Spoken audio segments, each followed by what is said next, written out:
Hello friends, welcome to exam accepted. आज हम बात करेंगे एसएससी जीडी 2023 में जो अभी एग्ज़ाम चल रहे हैं। 6 फरवरी को चारों शिफ्ट के क्वेश्चन मिले हैं मैथ के, जो कि स्टूडेंट के द्वारा क्वेश्चन भेजे गए हैं। 100% रियल क्वेश्चन है चारों शिफ्टों के। तो देखिए, यहाँ पर मुझे एग्जैक्ट नहीं पता कौन सा क्वेश्चन किस शिफ्ट का है, क्योंकि यहाँ पर स्टूडेंट ने क्वेश्चन किए हैं तो मैंने कलेक्ट किए हैं क्वेश्चनों को और यहाँ पर आपको सॉल्यूशन देते हैं। देखिए, जिनका भी आगे एग्ज़ाम है ये वीडियो पूरा देखिएगा और सभी क्वेश्चनों को लगाइएगा। आपको पता लग जाएगा किस किस टॉपिक से क्वेश्चन आ रहे हैं और किस टाइप के आ रहे हैं। तो चलिए देखते हैं, इससे आपको हेल्प मिलेगी। चलिए देखते हैं क्वेश्चनों को। 2 पाइप एक कुंड को क्रमशः 12 और 15 घंटों में भर सकते हैं, जबकि तीसरा पाइप 24 घंटों में खाली कर सकता है। यदि तीनों पाइप एक ही समय पर साथ खोले जाते हैं तो कुंड भरने में कितना समय लगेगा। सिंपल क्वेश्चन है। देखिए, यहाँ पर कह रहे हैं 2 पाइप हैं जो कि एक कुंड को क्रमशः 12 और 15 घंटों में भर सकते हैं। तो हमने माना पहला पाइप ए है जो कि 12 घंटे में किसी कुंड को भर सकता है। दूसरा हमने माना बी है जो कि 15 घंटे में भर सकता है। लेकिन यहाँ पर कह रहा है तीसरा पाइप भी है जो कि 24 घंटे में खाली कर रहा है। तीसरा पाइप जो है वो 24 घंटे में खाली कर रहा है। तो इन तीनों का लीजिए लासा, 12, 15 और 24 का कितना आएगा, 15 × 120। तो यहाँ पर आपका जो लासा निकलेगा कितना, 120 आएगा आपका लासा। ठीक है, तो यहाँ पर जो लासा निकल रहा है 120, ये होगा आपका टोटल वर्क। अब यहाँ से इफ़िशियंसी निकाल लेंगे, क्षमता, कार्यकुशल। तो यहाँ पर देखिए, 12 सारम 10, एक का इफ़िशियंसी हो जाएगा, 15 × 120 और यहाँ पर 5। ये तीनों का इफ़िशियंसी निकल के आ गया। देखिए, जो पाइप यहाँ पर भरता है उसको रखते हैं प्लस में, जो खाली करता है उसको रखते हैं माइनस में।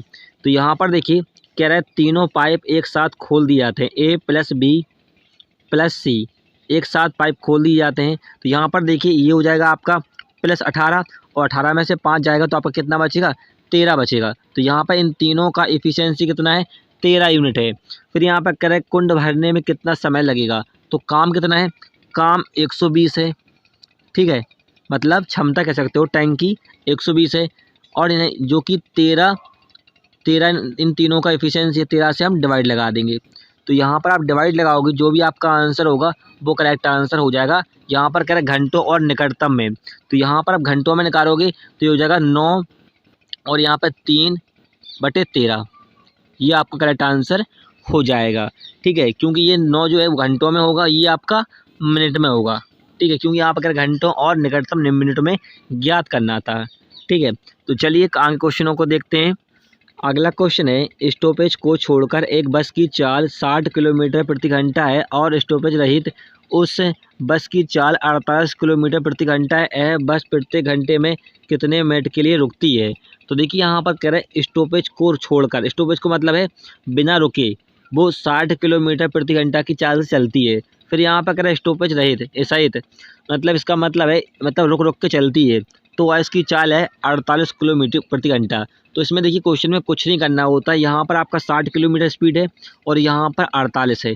इन दोनों का अंतर देख लीजिए, अंतर कितने का है, 12।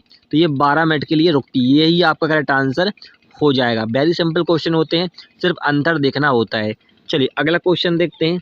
एक पर्स में रखे 1 रुपये, 2 रुपये, 5 रुपये के सिक्कों का अनुपात 8:5:3 के अनुपात में है। अगर पर्स में रखे गए इन सिक्कों का कुल मूल्य जो है वो 132 है, तो पर्स में 5 के कितने सिक्के होंगे। तो यहाँ पर देखिए, जो रुपए रखे गए हैं वो आपका 1 का है, 2 का है और 5 का है। ठीक है, ये आपके रुपए रखे हैं, रुपए। ठीक है, यहाँ पर रुपए। और जो सिक्के का जो अनुपात है, सिक्के का जो अनुपात है वो किस अनुपात में है, वो आपके 8:5:3 के अनुपात में है। तो देखिए, आपका जो रुपए में दे रखा है यहाँ पर, तो डायरेक्ट आप मल्टीप्लाई कीजिए यहाँ पर। ठीक है, तीनों में। तो यहाँ पर देखिए हो जाएगा 8 और यहाँ पर हो जाएगा 5 दूनी 10 और यहाँ पर हो जाएगा 5 तिया 15। ठीक है, ये जोड़ोगे आपका 25 और यहाँ पर 30, 33, कितना हो जाएगा एडिशन, टोटल एडिशन हो जाएगा आपका 33। ठीक है, और यही प्रेजेंट करेगा 132 को और ये कटेगा शायद आपका 4 बार में। तो 1 यूनिट की वैल्यू कितनी होगी, 4 होगी। अब क्या पूछा है, इन सिक्कों का कुल मूल्य 132 था, तो पर्स में 5 के रुपए के सिक्के ज्ञात करना है। तो देखिए यहाँ पर 5 रुपए के, तो 5 रुपए के सिक्कों का यहाँ पर अनुपात कितना है, 3 है। तो 3 से यहाँ पर मल्टीप्लाई कर देंगे। ठीक, कितना हो जाए 12, तो 12 सिक्के थे 5 रुपए की। करेक्ट आंसर हो जाएगा। आई होप समझ में आ रहा होगा।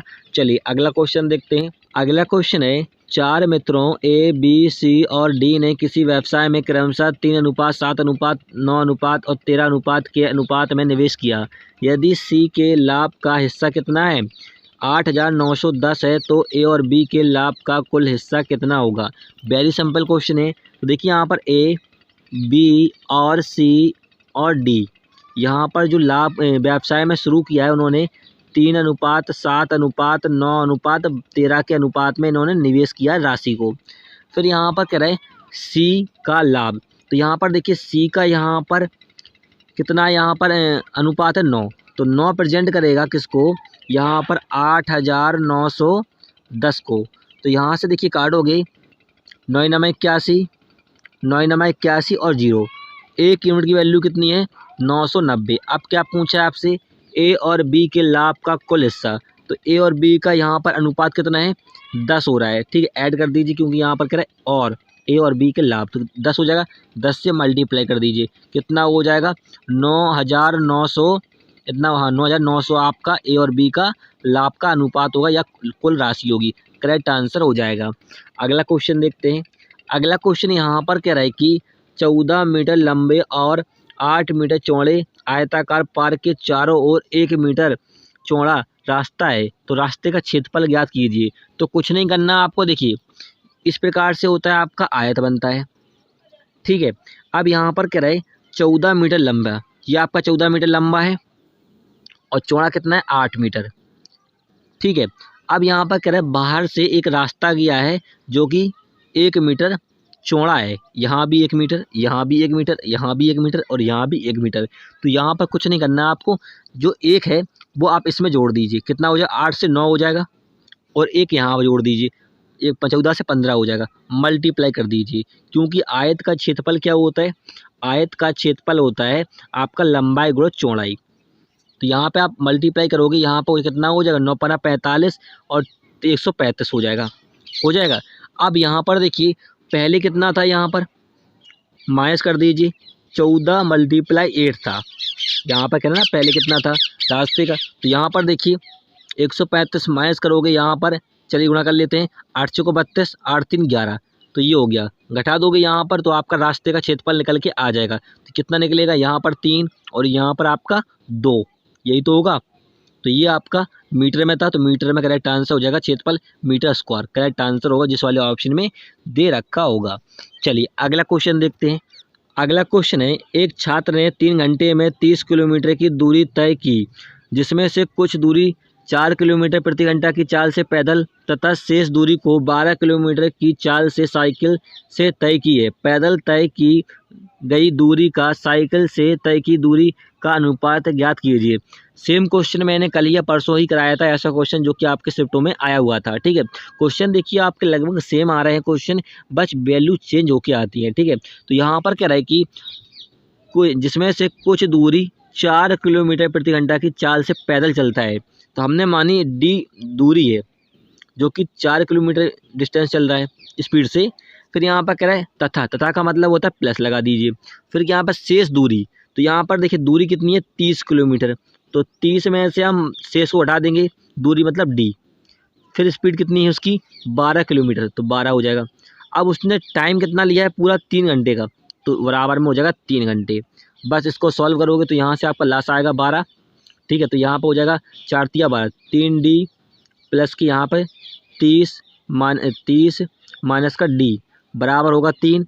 अब यहाँ पर देखिए ये हो जाएगा 2D, तो 2D बराबर हो जाएगा, यहाँ पर गुणा करोगे 12 36 और ये आपका 30 यहाँ आ जाएगा माइनस का 30।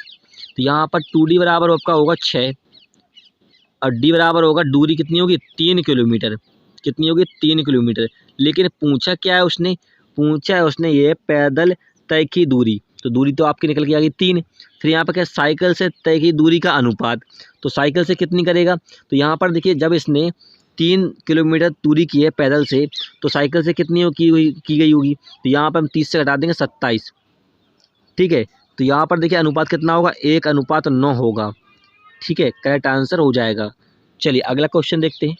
अगला क्वेश्चन है, 10,000 की धनराशि के लिए पहले वर्ष में 8%, दूसरे वर्ष में 10% और तीसरे वर्ष में 12% की ब्याज दर पर 3 वर्षों में चक्रवृद्धि ब्याज कितना होगा? आपको कंपाउंड इंटरेस्ट ज्ञात करना है। तो देखिए यहाँ पर अलग अलग आपको रेट परसेंट दे रखी है, तो यहाँ पर आप वैसे करोगे तो यहाँ पर क्या हो जाएगा, आपका थोड़ा सा लेंदी हो जाएगा, क्योंकि आपकी वैल्यू 100% दशमलव में जाने वाली है। तो यहाँ पर 3 वर्ष हैं, पहले वर्ष, दूसरे वर्ष और तीसरे वर्ष। तो यहाँ पर तीसरे वर्ष है, आपको मैं इस क्वेश्चन का सबसे सिंपल तरीका बताऊँगा। देखिए यहाँ पर 3 वर्ष हैं, तो ये हो जाएगा पहले वर्ष का, ये हो जाएगा आपका दूसरा वर्ष का और ये हो जाएगा तीसरे वर्ष का। ठीक है, तो यहाँ पर देखिए धनराशि कितनी है, धनराशि आपकी 10,000 है। ठीक है, तो पहले वर्ष पर हम निकालेंगे 8%, क्योंकि यहाँ पर कहा गया है पहले वर्ष पर 8%। तो हम देखिए 10,000 का 8% निकालोगे तो कितना निकलेगा, 800 निकलेगा। तो यहाँ पर पहले वर्ष पे ब्याज कितना निकला, 800। ठीक है, अब यहाँ पर क्या, दूसरे वर्ष पर 10%। जब आप यहाँ पर 10,000 का 10% निकालोगे, दूसरे वर्ष पर कितना निकलेगा, 1,000 निकलेगा। ठीक है, लेकिन यहाँ पर चक्रवृद्धि ब्याज में क्या होता है, ब्याज पे ब्याज मिलता है। ठीक है, तो यहाँ पर देखिए 800 का भी हम क्या निकालेंगे, एक बार 10% निकालेंगे तो कितना निकलेगा, यहाँ पर ये निकलेगा आपका 80 निकलेगा। ठीक है, अब यहाँ पर ये दूसरे वर्ष कंप्लीट हो चुका है। फिर यहाँ पर क्या है, तीसरे वर्ष पर 12%। तो यहाँ पर देखिए 10,000 का हम 12% निकालेंगे तो कितना निकलेगा, 1200 निकलेगा। निकाल कर देख लीजिएगा। ठीक है, अब यहाँ पर देखिए ब्याज पे ब्याज मिलता है। अब हम देखिए 1,000 पर हम 12% निकालेंगे तो कितना निकलेगा, 120 निकलेगा। अब यहाँ पर देखिए 80 पर भी हम क्या लगाएंगे, यहाँ पर 12% निकालेंगे। ठीक है, बस ये होती है ट्रिक। तो यहाँ पर देखिए 0 से 0 कैंसिल आउट और यहाँ से आप कितना हो जाएगा, 92 दशमलव लग जाएगा, तो हो जाएगा आपका 9.6। अब इनको सभी को जोड़ दीजिएगा, आपका चक्रवृद्धि ब्याज हो जाएगा। चलिए यहाँ पर जोड़ लेते हैं, ये कितना हो जाएगा, ये हो जाएगा देखिए 2,000 और 3,000, ये तो आपका 3,000 हो गया। ये टोटल आपका कितना हो गया, ये आपका 3,000 हो गया 3,000। अब ये कितना हो जाएगा, ये आपका हो जाएगा 200, ये हो जाएगा आपका कितना हो जाएगा 200 और यहाँ पे 96 और जो ऐड कर लीजिए यहाँ पे, तो कितना हो जाएगा यहाँ पर 6.902 और 3, ये आपका होगा कंपाउंड इंटरेस्ट, चक्रवृद्धि ब्याज, करेक्ट आंसर हो जाएगा। चलिए अगला क्वेश्चन देखते हैं। अगला क्वेश्चन है, ए और बी एक साथ काम करके किसी कार्य को 30 दिनों में पूरा कर सकते हैं। ए अकेले उस कार्य को 50 दिनों में पूरा कर सकता है, बी अकेले उसी कार्य को कितने दिनों में पूरा कर सकता है। तो देखिए यहाँ पर क्या है, ए प्लस बी किसी कार्य को कितने दिनों में, 30 दिनों में करता है या कर सकता है। फिर यहाँ पर क्या है, ए अकेले उसी कार्य को 50 दिनों में पूरा कर सकता है। तो हमसे पूछा है कि बी अकेले उसी कार्य को कितने दिनों में पूरा करेगा। तो देखिए यहाँ पे 50 या 30 का आप लासा ले लीजिए, या फिर ऐसा कीजिए कि 50 और 30 को किसी एक पाड़े से काटिए, ऐसा कि 10 से कट जाएगा आपका। 5 तिया 10 पन्ना 50 और 10 तिया 30, और जो समय होता है वो हमेशा एफिशिएंसी, क्षमता का उल्टा होता है। तो आपका 3 यहाँ हो जाएगा, 5 यहाँ हो जाएगा।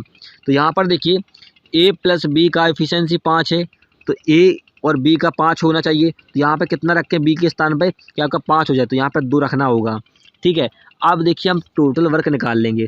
टोटल वर्क का मतलब होता है काम कितना यूनिट है। तो यहाँ पर देखिए ए जो है 50 दिनों में कर सकता है पूरा, इसका एफिशिएंसी कितनी है, 3 है, तो गुणा कर देंगे तो 150। अब क्या पूछा है, बी उसी कार्य को कितने दिनों में पूरा करेगा। तो बी का एफिशिएंसी कितना है, 2, तो 2 से डिवाइड लगा देंगे, 150 में कितने बार जाएगा, 75 बार। तो बी करेगा 75 दिनों में, करेक्ट आंसर हो जाएगा, जिस ऑप्शन में दे रखा होगा।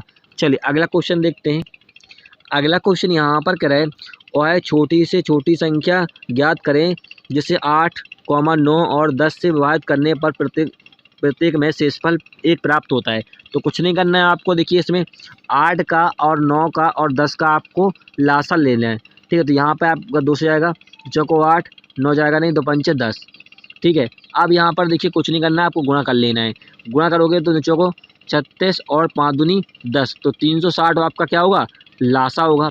अब यहाँ पर क्या है, शेषफल 1 प्राप्त होता है, तो 1 को जोड़ दीजिए, इसमें कितना हो जाएगा, 361, यही आपका करेक्ट आंसर हो जाएगा।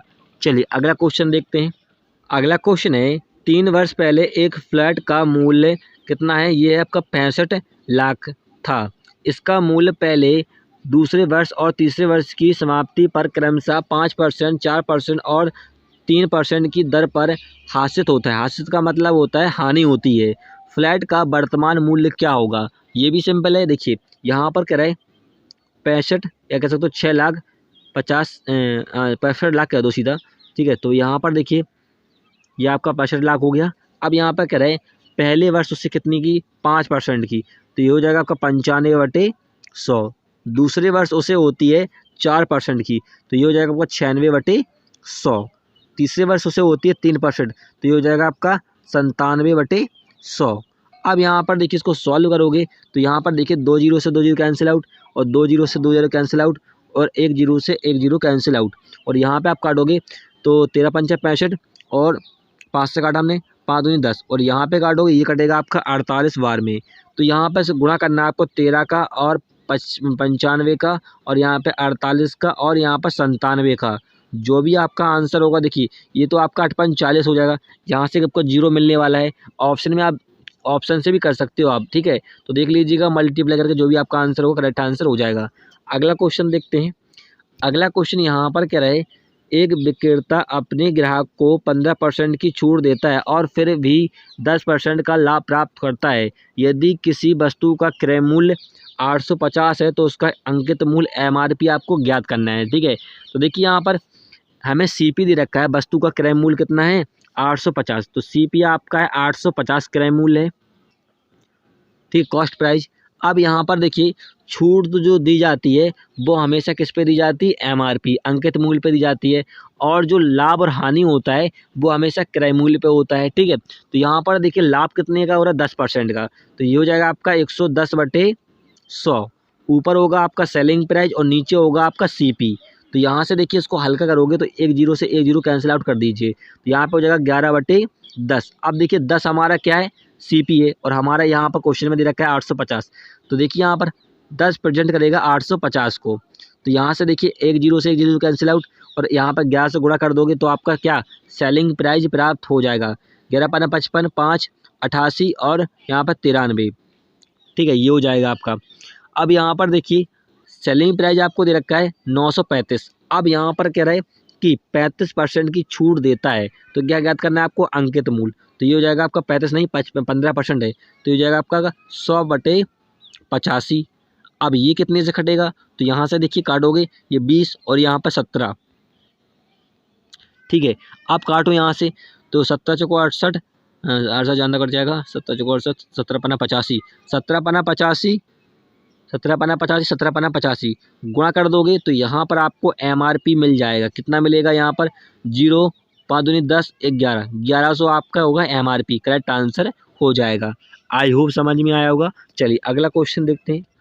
अगला क्वेश्चन है यदि A+B अनुपात B+C अनुपात बराबर है 8:7:5 है, तो यहाँ पर योग दे रखा है A+B+C का योग दे रखा है। यहाँ पर आपको ज्ञात करना है A/B/C। तो देखिए आप इसको शॉर्ट ट्रिक में भी कर सकते हो। देखिए यहाँ पर A+B का जो अनुपात है वो 8 है, फिर यहाँ पर देखिए B+C का जो अनुपात है वो कितना है 7 है, और यहाँ पर C+A का अनुपात जो है वो आपका 5 है, यही तो कह रहा है। तो यहाँ से आप डायरेक्ट भी निकाल सकते हो। देखिए A+B का यहाँ पर 8 है, और यहाँ पर यदि हम इसको कितना इसको 3 रखें और यहाँ पर 2 रखें, ठीक है, C का 3 है, यदि हम C पर यहाँ पर 3 रखें और यहाँ पर आपका ये 3 है, तो B आपका कितना होगा 4 होगा। यदि ये 4 है तो ये 2 होगा, नहीं होगा, यानी यहाँ पर क्या होना चाहिए आपका, यहाँ पर यदि 2 है और यहाँ पर 3 है, यहाँ पर 3 है एक स्थान पर, तो यहाँ भी 3 होगा, ठीक होगा। यदि 3 हो गया A, ठीक है, C 2 है, तो C 2 है तो यहाँ पर 5 होगा, B 5 है तो ये 5 हो जाएगा। तो यहाँ से हमें क्या मिल गया कि A का अनुपात 3 है, B का अनुपात 5 है, और C का अनुपात कितना है 2 है, और यही पूछा था A और B, तो ये अनुपात लगा दीजिए यहाँ पर, ये हो जाएगा आपका 3:5:2 करेक्ट आंसर हो जाएगा। आप डायरेक्ट भी कर सकते थे। चलिए अगला क्वेश्चन देखते हैं। अगला क्वेश्चन यहाँ पर कह रहा है एक गोले की त्रिज्या जो है वो 6 सेंटीमीटर है। गोले को पिघलाकर 0.4 सेंटीमीटर त्रिज्या का एक तार बनाया गया, तो तार की लंबाई ज्ञात करनी है, ठीक है। लंबाई का मतलब होता है ऊंचाई। देखिए तार जो होता है वो आपका गोले बेलन के आकार का होता है, ठीक है। तो यहाँ पर देखिए गोले की त्रिज्या दे रखी है, तो हम किसी चीज़ को पिघलाते हैं तो वो आयतन में आता है, ठीक है। तो गोले का आयतन क्या होता है 4/3 πr³ होता है। तो यहाँ पर देखिए, अब यहाँ पर देखिए एक तार में पिघलाया जाता है, तो यहाँ पर तार को पिघलाया जाएगा, यानी गोले को बेलन को पिघलाया जाएगा। तो बेलन का आयतन क्या होता है, पाई आर स्क्वायर एच, यही तो होता है। तो यहाँ पर देखिए इसका जो त्रिज्या दे रखी है वो कितनी दे रखी है, तो यहाँ से देखिए पाई से पाई पहले कैंसिल आउट कर दीजिए, तो 4/3 और यहाँ पे हो जाएगा 6 6 6 क्योंकि क्यू है, और यहाँ पर हो जाएगा क्या 0.4 0.4, और हमें ऊंचाई फाइंड करनी है, यानी लंबाई ज्ञात करनी है। यहाँ पर देखिए हम क्या करेंगे, यहाँ से हम दशमलव हटाएंगे और यहाँ से भी दशमलव हटा लेंगे, ठीक है, 10 आ जाएगा, और यहाँ से काटोगे 2, 4 से 4 कैंसिल आउट हो जाएगा, 2 दूनी 4 हो जाएगा, और यहाँ से काटोगे, ये कट गया 2 2 3, ये तो क्या 2 दूनी 4 और 2 दूनी 4, और यहाँ से काटोगे ये आपका 3, गुणा कर दोगे 36 और यहाँ पे गुणा करोगे 1800, ये 1800 सेंटीमीटर ऊंचाई आई, यही आपका करेक्ट आंसर हो जाएगा। यदि मीटर में होगा तो आपका सिर्फ 18 मीटर होगा, जो भी ऑप्शन में दे रखा हो करेक्ट आंसर हो जाएगा। चलिए अगला क्वेश्चन देखते हैं। अगला क्वेश्चन है, एक चुनाव में 2 उम्मीदवार चुनाव लड़ रहे हैं, विजेता को 48% वोट मिले और उसके प्रतिद्वंदी को 34% वोट मिले और वह 21,000 वोटों से चुनाव हार गया, बाकी वोट अवैध थे, वैध वोटों की कुल संख्या ज्ञात कीजिए। तो देखिए यहाँ पर एक जीतने वाले को मिले हैं 48% और हारने वाले को मिले हैं 34%, जो कि उसका प्रतिद्वंदी है। तो देखिए इन दोनों परसेंटेज का अंतर देखिए कितना अंतर है, 14 का अंतर है, और यही 14% प्रेजेंट करेगा किसको, 21,000 वोटों की संख्या को। तो देखिए यहाँ पर परसेंट हटाओगे तो यहाँ पर आपका 00 आ जाएगा। अब यहाँ पे 7 दूनी 14, 7 तिया 21, और यहाँ से काटोगे ये हो जाएगा आपका 15। तो यहाँ पर एक यूनिट की वैल्यू कितनी होगी, ये हो जाएगी आपकी 1,50,000 करेक्ट आंसर हो जाएगा। वैध वोटों की कुल संख्या का ज्ञात करना था, ये करेक्ट आंसर होगा। चलिए अगला क्वेश्चन देखते हैं। अगला क्वेश्चन है, एक दुकानदार ने 6,000 का माल खरीदा, उसने 40% माल को 8% लाभ पर बेचा, पूरे लेन देन में 25% का लाभ प्राप्त करने के लिए उसे शेष माल को कितने प्रतिशत लाभ पर 1 दशमलव के स्थान पर आपको बेचना है, ठीक है, ये ज्ञात करना है, ठीक है। तो देखिए यहाँ पर कह रहे हैं 6,000 रुपये का माल खरीदा, उसने 40% माल को, तो यहाँ पर देखिए 6,000 का यदि 40% निकालेंगे तो कितना निकलेगा, 2400 काटेंगे, यहाँ पर दिखाने के लिए यहाँ पर आपको बता रहे हैं 2400 निकलेगा। फिर यहाँ पर कह रहे हैं 8% लाभ पर बेचा गया, 2400 को हम 8% लाभ पर बेचेंगे, तो देखिए 2400 को हम 8% लाभ पर बेचेंगे, तो यहाँ से देखिए 2 जीरो से 2 जीरो कैंसिल आउट हो जाएंगी, ठीक है, और यहाँ पर गुणा कर दोगे तो यहाँ पर आपका देखिए गुणा कर लेते हैं 108 × 24, तो यहाँ पे हो जाएगा 8 चौको 32 और 4, तो यहाँ पर 8 दूनी 16 और 2, तो यहाँ पर होगा 2 9 2592, ये आपका सेलिंग प्राइस निकल के आ गया कितना, 2592 निकल के आ गया। अब यहाँ पर कह रहा है पूरे लेन देन में 25% का लाभ हुआ है, 25% का लाभ हुआ है पूरे लेन देन में। ऊपर की जो वैल्यू होती है वो सेलिंग प्राइस होती है और नीचे की वैल्यू कॉस्ट प्राइस। अब यहाँ पूरा लेन देन कितना था, 6,000 का, तो यहाँ पर कॉस्ट प्राइस दे रखा है 6,000 और हमारा कितना 100, तो 100 प्रेजेंट करेगा 6,000 को, तो यहाँ से 2 जीरो से 2 जीरो कैंसिल आउट, गुणा करोगे तो यहाँ पर पूरे लेन देन में सेलिंग प्राइस कितना होगा, चलिए गुणा कर लेते हैं, 0 6 5 30 3 72 और 75, तो यहाँ पर देखिए इन दोनों का सेलिंग प्राइस का अंतर देख लीजिए। चलिए घटा लेते हैं, यहाँ पर 0 से जाएगा 8 बचेगा और यहाँ से 0 बचेगा और यहाँ पर 9 बचेगा और 6 4, 4900 आपका सेलिंग प्राइस निकला है, दोनों सेलिंग प्राइस का अंतर। अब यहाँ पर करें शेष माल को, तो शेष माल कितना बचेगा, 6,000 में से 2400 तो निपट गया था, कितना बचा है 3600 बचा, तो 3600 रखेंगे इसके नीचे, क्योंकि ये क्या है 3600 आपका कॉस्ट प्राइस है, क्रय मूल्य है, इसको रखेंगे नीचे, तो यहाँ पे कर लेते हैं 4908 और यहाँ पे 3600, ठीक है, परसेंट में ज्ञात करना है तो 100 से मल्टीप्लाई, तो यहाँ पर देखिए 2 जीरो से 2 जीरो कैंसिल आउट और यहाँ से आप काटोगे तो यहाँ पर 36 बचेगा और यहाँ पे कितना 8 48, 1 छित्ती 18 जाएगा नहीं, तो यहाँ पे आपका दशमलव में आएगा, तो करके देख लीजिएगा, जो भी आपका आंसर आएगा करेक्ट आंसर हो जाएगा, इसको सॉल्व कर लीजिएगा। चलिए अगला क्वेश्चन देखते हैं। अगला क्वेश्चन यहाँ पर कह रहे हैं एक्स पर 8.5% वार्षिक दर पर 12 वर्षों में प्राप्त साधारण ब्याज समान राशि पर समान ब्याज दर से 4/4/5 वर्षों में प्राप्त मिश्रधन से 3,298 कम है, तो एक्स का मान ज्ञात करना है, यानी आपको प्रिंसिपल ज्ञात करना है। तो देखिए यहाँ पर कह रहे हैं 8% ये 8.5% राशि को 12 वर्षों में, तो यहाँ पे उसको मल्टीप्लाई करोगे कितना हो जाएगा, 12 पंचे 60, 96 और 102, 102 होगा। यहाँ पे दशमलव लगेगा तो यहाँ पे 0, ठीक है, यही तो होगा। दशमलव से हटाओगे तो ये कट जाएगा आपका, ठीक है। तो यहाँ पर आपका आएगा 102% में आएगा, ठीक है। अब यहाँ पर कह रहा है समान राशि को इससे समान ब्याज दर कितनी है, 8.5 है, ये परसेंट में है, जो कि कितना है, 4 सही 4/5, इसको लिख सकते हो 24/5। और यहाँ से देखिए आप दशमलव हटाओगे तो यहाँ पर 0, ठीक है। यहाँ से काटोगे ये कटेगा, आप सॉरी यहाँ से नहीं, यहाँ से कटेगा 17×75, यहाँ पे गुणा करोगे तो कितना हो जाएगा, ये हो जाएगा आपका 40.8 हो जाएगा, ठीक है। अब यहाँ पर देखिए अमाउंट कहा गया, अमाउंट कम है, तो ये हो जाएगा आपका, ये परसेंट में है, ये हो जाएगा आपका 140.8, क्योंकि अमाउंट पूछा है। अब यहाँ पर 102 है और एक से यहाँ पर 140 है, इनका अंतर कितना है, इनका अंतर है आपका कितना, 38.8% का अंतर है। और यही प्रेजेंट करेगा कितना अमाउंट कम है, 3298। तो यहाँ से देखिए परसेंट हटाओगे तो यहाँ पर आपका 00 आ जाएगा, 00 आ जाएगा, यहाँ पर कर दी। और यहाँ से दशमलव बढ़ाओगे तो 1 0 और आ जाएगी। और यहाँ से ये कटेगा शायद 48 5 4, हाँ 8 5 85 से कट जाएगा पूरा। तो एक यूनिट की वैल्यू कितनी होगी, 8500। और यही होगा आपका प्रिंसिपल, करेक्ट आंसर हो जाएगा। चलिए अगला क्वेश्चन देखते हैं। नहीं, दो संख्याओं में से पहली संख्या दूसरी संख्या की 3/4 है। यदि दोनों संख्याओं के व्युत्क्रम का औसत 7/48 है तो पहली संख्या क्या होगी। तो देखिए यहाँ पर कह रहा है पहली संख्या हमने मान ली x है, फिर यहाँ पर कह रहा है दूसरी संख्या की 3/4 है, 3/4 है। तो यहाँ पर देखिए y को यहाँ ले आओगे तो ये हो जाएगा x/y बराबर 3/4, यही तो कह रहा है। अब यहाँ पर कह रहा है यदि उनके संख्याओं के व्युत्क्रम, तो x की व्युत्क्रम का क्या होगा, x बराबर होगा 1/3 और y बराबर होगा आपका 1/4, ठीक है, का औसत।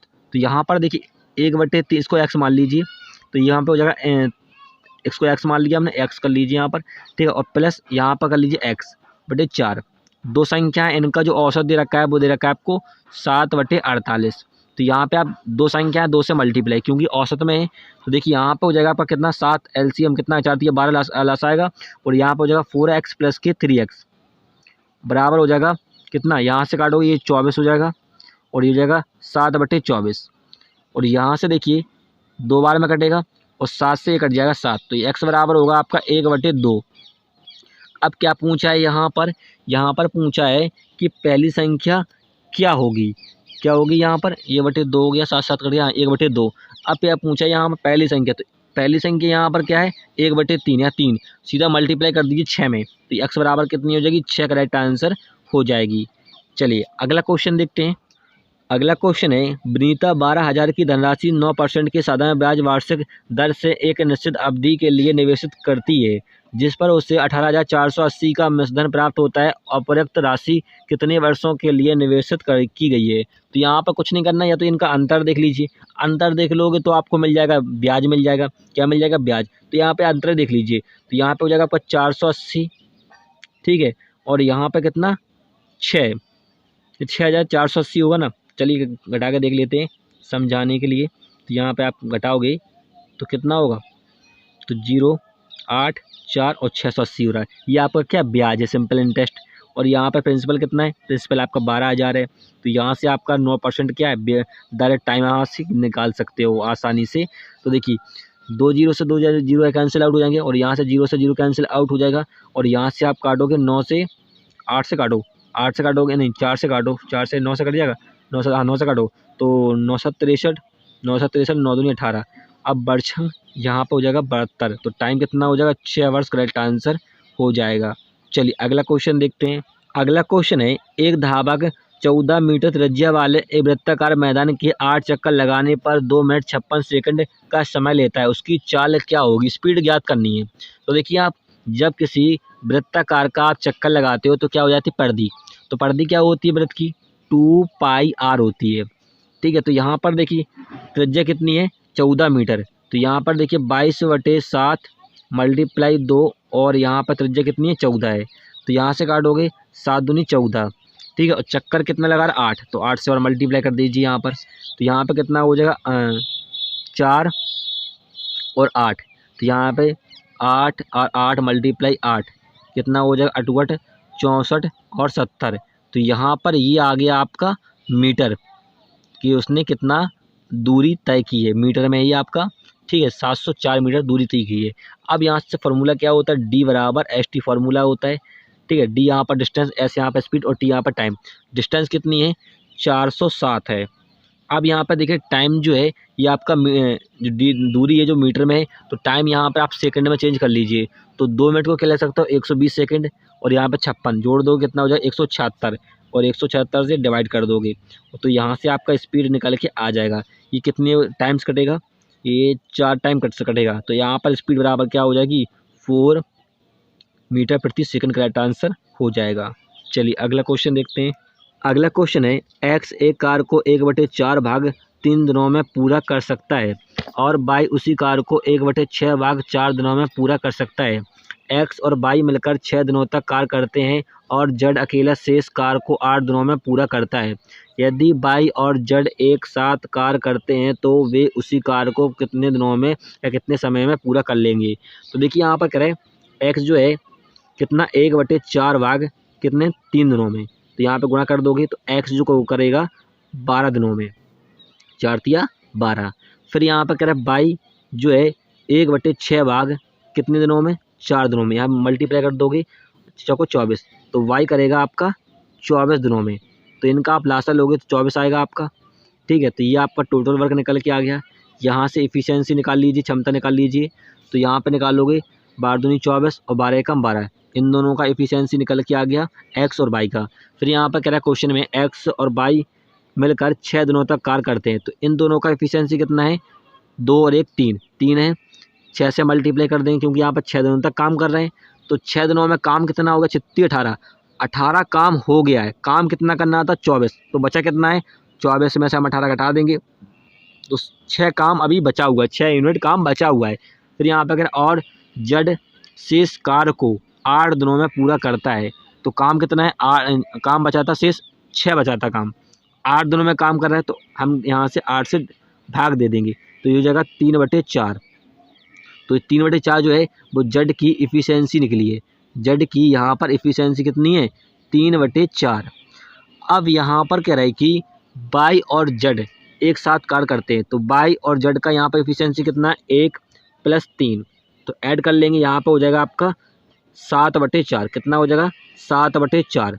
ये आपका कितना वाई और जेड का इफ़िशियंसी कितना हो रहा है 7/4, यही तो हो रहा है। जोड़ देंगे यहाँ पर हमने वाई और जेड की, तो फिर यहाँ पर कह रहा है वे उसी कार का मतलब है 24 को कितने दिनों में काम को पूरा करेंगे, तो यहाँ पर मैट देते हैं, ये तो आपने समझ लिया होगा सभी लोगों ने। तो यहाँ पर देखिए हम क्या करेंगे 24 में भाग लगा देंगे 7/4 का, 4 आपका ऊपर चला जाएगा, तो यहाँ पर हो जाएगा 96/7। तो यहाँ पर इसको लिख सकते हो क्या 7 एकम 7, कितना बचा यहाँ पर 7 तिया 21, 13 सही 5/7 घंटे में दिन में, तो दिन करेक्ट आंसर हो जाएगा। चलिए अगला क्वेश्चन देखते हैं। अगला क्वेश्चन है एक वस्तु को 630 रुपये में बेचे जाने पर 12.5% की हानि होती है। यदि वस्तु को 840 रुपये में बेचा जाए तो लाभ या हानि प्रतिशत की गणना कीजिए या ज्ञात कीजिए। देखिए यहाँ पर कह रहा है कि आपको 12% 12.5% की हानि होती है, तो इसको ले सकते हो 5 दशमलव कितना 5 10 7 और यहाँ पे 8, ठीक है। ये 100 हमने 100 से घटा दिया, ये ऊपर होता है आपका सेलिंग प्राइस और नीचे होता है आपका कॉस्ट प्राइस। अब यहाँ पर देखिए दशमलव घटाओगे तो यहाँ पर 0 और इसको काटोगे 5 से काटोगे 5 एकम 5, 3 5 7 35 55 25 और नीचे काटोगे 5 से 5 दूनी 10 और 0 0 और यहाँ से काटोगे 5 तिया 35 और 40 और यहाँ से काटोगे ये हो जाएगा 7/8। थोड़ा सा हल्का कर लिया हमने। अब यहाँ पर देखिए ऊपर आपका सेलिंग प्राइस है, जबकि क्वेश्चन में आपको सेलिंग प्राइस दे रखा है कितना 630, तो 7% करेगा 630 को, तो यहाँ से काटोगे 9 7 63 गुणा करोगे तो यहाँ पे आपका सीपी निकल के आ जाएगा कितना 9 8 72 720। अब यहाँ पे कह रहे हैं वस्तु को यदि इसमें बेचा जाता है तो आपका सेलिंग प्राइस कितना दे रखा है फिर 840, तो देखिए इन दोनों का देखिए अंतर कितने का अंतर है, तो यहाँ पे आपका अंतर है 120, कितना हो जाएगा, हाँ 120 का अंतर है। गणना में से किस पे करते हैं, सीपी कितना है 720, परसेंट में ज्ञात करना है तो 100 से मल्टीप्लाई। अब यहाँ पर देखिए हम 0 से 0 कैंसिल आउट कर देंगे और यहाँ से काटोगे बचेंगे 72, और इसको ले सकते हो क्या 100/6 को ले सकते हो 16 सही 2/3%, करेक्ट आंसर हो जाएगा। चलिए अब लाभ हुआ या हानि, ये कैसे पता करें, तो देखिए कोई चीज़ हमने खरीदी 720 में, बेची कितनी में 840 में, तो यहाँ पे क्या होगा, प्रॉफिट होगा, लाभ होगा, करेक्ट आंसर हो जाएगा। चलिए अगला क्वेश्चन देखते हैं। अगला क्वेश्चन है हेडफोन के एक जोड़े का अंकित मूल्य 1600 रुपये है जिसे 1450 रुपये में बेचा जाता है, छूट प्रतिशत सही तक ज्ञात कीजिए। तो देखिए यहाँ पर MRP कितना है, MRP अंकित मूल्य दे रखा है आपको 1600, और यहाँ पर आपको सेलिंग प्राइस दे रखा है कितना 1450। तो इन दोनों का देखिए अंतर कितने का, 150 का अंतर है। गणना हम किस पे करेंगे, MRP पे, ठीक है। तो यहाँ पर देखिए परसेंटेज में ज्ञात करना है तो 100 से मल्टीप्लाई, 2 0 से 2 0 कैंसिल आउट, और यहाँ से काटोगे ये कितने बार 9 चौके 54, हाँ 9 चौके 54, 9 8 से आएगा, कितने जाएगा, तो यहाँ पर 9 से देखें 144, हाँ 144, हाँ 9 और 6/16, ठीक है। तो यहाँ पे काटोगे 3 और यहाँ पे 8, तो 9 सही 3/8 क्या हो जाएगा, परसेंट में छूट प्रतिशत, करेक्ट आंसर हो जाएगा। चलिए अगला क्वेश्चन देखते हैं। अगला क्वेश्चन है 14,175 की राशि को ABC के बीच में 2/3 अनुपात 3/5 अनुपात 5/6 अनुपात के अनुपात में बांटा जाता है, तो A और C के हिस्सों का अंतर ज्ञात कीजिए। वेरी सिंपल क्वेश्चन है, इस क्वेश्चन का आंसर सभी लोग कमेंट में दीजिएगा, मुझे भी तो पता लगे कि कहाँ तक वीडियो पहुँचती है। चलिए देखते हैं, नेक्स्ट वीडियो में मिलते हैं। वीडियो हेल्पफुल लगे तब उसे लाइक कीजिएगा, फिर मिलेंगे नेक्स्ट वीडियो में। जय हिंद।